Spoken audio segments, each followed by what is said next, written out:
Meantime, as the government shutdown enters day two, OMB Director Russell Vought telling House Republicans the Trump administration will start firing federal employees in the next 1 to 2 days. Meantime, this is what the Treasury Secretary told the gang on Squawk this morning about the state of negotiations.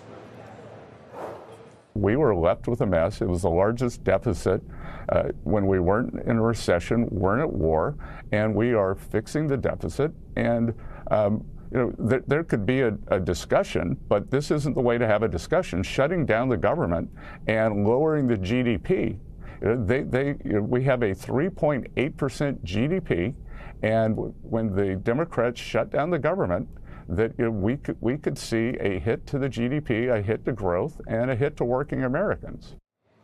So to your point earlier, Courtney, about what it does to consumption, a lot of the sort of consensus view that this will last a couple of weeks is because you need to get a pay period for federal workers who won't get that money in some cases, and that's when the real pain starts to be felt and drives some urgency. And Besson talking about the hit to GDP, and J.P. Morgan is quoting the CBOE in the past estimates for that 2018-19 shutdown we talked about that was 35 days, saying that the real GDP was reduced by about $11 billion, or 0.3%, of which $3 billion of that was unrecoverable once the spending sort of did resume, once the shutdown was somewhat resolved. So I do believe that there is some level of impact, and it really is so dependent on this timeline. And you have to imagine that it does get a little more complex if the administration is now going to try and pull back funding or defund agencies, as the president is now threatening, because you would imagine that's going to be the first thing that Democrats negotiate to get back. So it kind of puts more money in the middle of the table to start negotiating over, presumably, before you would get to a deal, right? I mean, you want to get back to at least where you were. Are we going to be able to easily do that? I think those are the questions the market might have to contend with if this rolls on. Yeah, the president did post this morning he's going to meet with Vought today.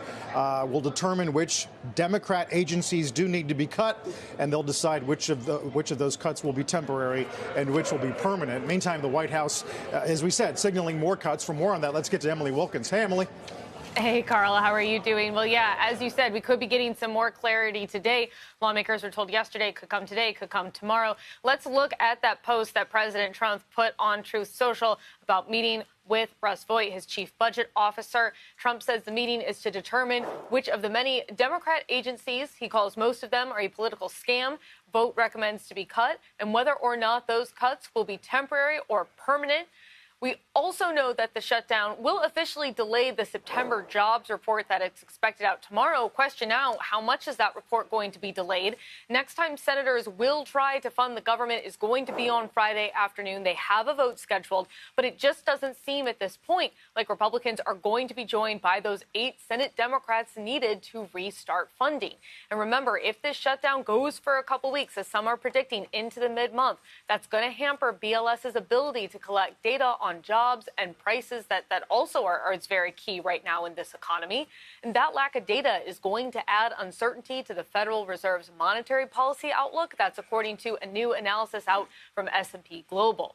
And we also have to keep this in mind on the job losses. While roughly 750,000 federal employees are being furloughed, Vice President J.D. Vance, he said those layoffs are expected to begin in the next few days. But we have another 150,000 federal employees. They took buyouts earlier in the year, but it wasn't until the end of the fiscal year, so basically yesterday, that they're now officially off the government's payroll.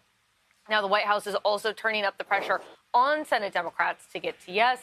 Russ Vought announced a delay in $18 billion for infrastructure projects for New York City, and then later yesterday announced another $8 billion in green energy projects. And he said that the states that were going to be impacted, all of them are states with Democratic senators. So it's very clear how the White House is trying to really turn up the pressure on Congress to get something done. Guys? Emily, is the focus of all the attention in the Senate and whether or not they can get enough Dems to help override any kind of filibuster? It is, Carl. I mean, right now, the House isn't even in session. They are expected to return on Monday. And I have had a couple senators say, look, it will be a little bit easier when the House is back because we want to make sure anything we do, we're talking with them.